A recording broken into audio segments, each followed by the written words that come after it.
Hello everyone, HoniGAME is back. As you may know, while Baba Chops was the first toy introduced in the Poppy Playtime Chapter 4 teaser, it won't be the main boss of the game. That title belongs to another terrifying toy that has yet to be revealed. However, in an unexpected twist, Mob Games leaked the design of a brand new, horrifying toy in the Poppy Playtime ARG. They probably thought no one would find it, but never underestimate the fans. People quickly discovered this new monster, named Pianosaurus. And that's not all. Fans have uncovered several other images in the Poppy Playtime ARG. And today, HoniGAME will break down all these images to see what new information they reveal about Poppy Playtime Chapter 4. But wait, what if I told you that one of the nightmare critters actually made an appearance in Chapter 3, and we completely overlooked it? Or that the nightmare critters were originally supposed to appear in Chapter 3? Sounds too wild, right? Well, my theory might seem like a stretch, but the more you think about it, the more it makes sense. So what are you waiting for? Hit that subscribe button and help HoniGAME reach 1,000 subscribers. If you don't, you might just end up sleeping next to the nightmare critters tonight. The story begins when several influencers receive a mysterious package from Mob Games. It turned out to be a flyer from a construction company called Bach. According to the ad, this company will build anything you want, no matter how shady or secretive the project may be, as long as you pay.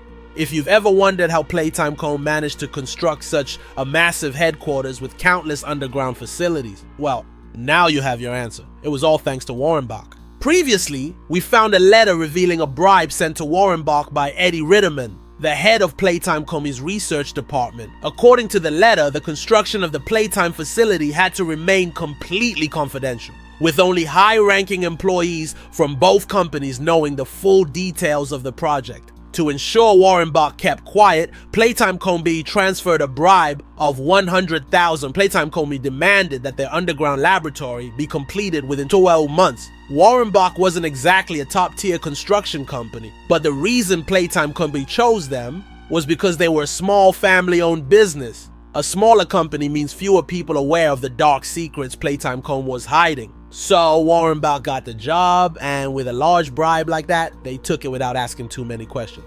The flyer itself seems simple enough, but someone discovered that if you shine a UV light on it, certain characters appear.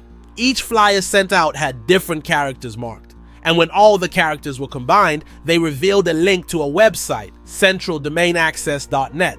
This was the first step in accessing the ARG. The link leads you to an old retro-style computer screen. However, no matter what information you type in, the system only returns a message denying access. Fortunately, a super mysterious Discord user named Playtime Co. provided a clue on how to proceed, showing players the steps to access the system. Inside, there's a treasure trove of new content to explore, including images revealing key details about Chapter 4 and the nightmare critters. The first image is a poster advertising Playtime Co.'s Child Prodigy program, a talent search for gifted children. The company invites smart children to join this program and collaborate with CEO Elliot Ludwig to explore the unsolved mysteries of the universe while learning and playing together. All a child needs to do is pass an entry test, and Playtime Co. will contact them immediately. If you remember, Playtime Co. previously used orphans in their experiments, but now they're recruiting highly intelligent children. This suggests that the living toys created from ordinary orphans were not meeting Playtime Co.'s standards. They need exceptional, gifted children to create the perfect living toys. Alternatively, it's possible the initial living toy experiment started with these intelligent children, but there were too few prodigies to scale the experiments. As a result, they turned to orphans to continue researching how to create living toys.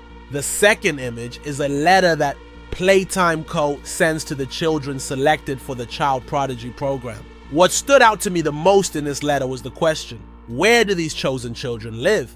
Clearly they can't choose the orphanage, so where do they stay? It's likely that in Poppy Playtime Chapter 4, we'll get to visit this place. It's possibly located in the deepest levels of the Playtime Co. facility, near the laboratory where all the twisted and cruel experiments take place. The next image is a list of scientists working at Playtime Co. coming from various fields. One name is highlighted in red, Dr. Harley Sawyer, who later proposed the Bigger Bodies Initiative, the project that ultimately created the living toys and the driving force behind all of Playtime Co.'s atrocities. The original goal was to turn company employees into giant monsters so they could serve Playtime Co. forever, without complaint. Dr. Sawyer believed his work would save the company and no one could stop him.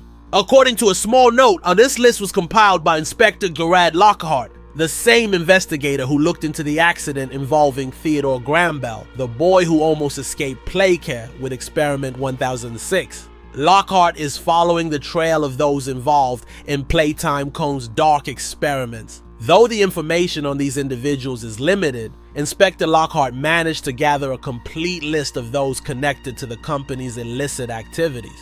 The next image is a letter, seemingly from a Playtime Co. employee involved in the Bigger Bodies Initiative. The letter expresses concerns about the safety of employees working on the project, mentioning that many people have already lost their lives, yet neither Playtime Co. nor Dr. Harley Sawyer seem to care. The situation is described as fragile, with the potential for a tragedy that could wipe out everyone at any moment. The letter also references a recent accident, and the writer worries that if Dr. Harley Sawyer finds out, he will go ballistic. It's possible that the accident in question refers to the incident with Theodore Grambel, although it could be something else. This is just my speculation. The following image shows a close-up of an eye, though it's unclear who it belongs to. This person may be connected to the final boss of Chapter 4 or Experiment 1006. At this point, there's not much to infer from this single eye image. Similarly, there's a spectral image that I can't make much sense of. It's hard to guess what it's showing. We also have a video from a security camera, though it doesn't reveal any visuals. However, the audio it captures is bone-chilling. The unmistakable sound of bones snapping, as if some creature is undergoing a horrific transformation. Now, let's move on to the biggest reveal from this ARG. The image of a brand new toy. Oh, this isn't a nightmare critter, but a toy we've never seen before. Although the ARG deliberately blurred the image to make it impossible to discern, someone online figured out how to reverse the distortion, revealing the design of a bizarre creature, a dinosaur combined with piano elements. Its teeth are made from piano keys that extend all the way down its belly and tail. Fans have started calling this creature Pianosaurus. For those wondering if this monster is the real deal, there was an incident on Discord where someone asked if Pianosaurus was the final boss of Chapter 4, and they were promptly banned by the admin for leaking secrets. Though the design we've seen is only in 2D, the actual character might look very different in the final reveal, and it might not even go by the name Pianosaurus. Remember in the Chapter 3 teaser when the camera panned across several drawings made by the orphans at Playcare? These children were depicting the nightmares they had experienced. After playing the game, it became clear that many of these drawings were of Catnap, but there was one drawing that stood out to me as extremely odd. It didn't resemble Catnap or any other creature we've seen so far. This drawing had more of the characteristics of a butterfly or a bird rather than a cat. At the time of the teaser's release, Catnap hadn't been revealed yet, so there were tons of speculation and theories about who the final boss of Chapter 3 would be. Once Catnap was officially unveiled, we assumed all the drawings referred to it, except for this one. I still don't believe this particular drawing represents Catnap. Even if it was drawn by a child, no kid would draw a cat like that. Now take a look at the design of Poe, the Raven. Do you see the similarity? Poe also has a purple hue like Catnap, and most importantly, it stands upright on two legs. But that's not all. In the same teaser, another creature appeared that wasn't Catnap or any toy we've seen before. It was lurking in the shadows, watching us, and quickly disappeared when the camera panned over. If you look closely at the silhouette of this creature, you'll notice it doesn't resemble Catnap. It looks more like a winged creature. Furthermore, if you read Poe's character description, it mentions that Poe prefers to stay in the dark and loathes the sun's bright existence. In the Smiling Critters cartoon, before the group celebrates Catnap's arrival, the toys are terrified by the storm and lightning. And guess what symbol is on Poe's necklace? A storm cloud with a lightning bolt. Could it be that what the Smiling Critters are afraid of isn't the storm, but Poe? After all, we know that the Nightmare Critters are the opposites of the Smiling Critters, so it would make sense for them to be the villains in the Smiling Critters cartoon. Interestingly, there was an area that was cut from Chapter 3 due to time constraints.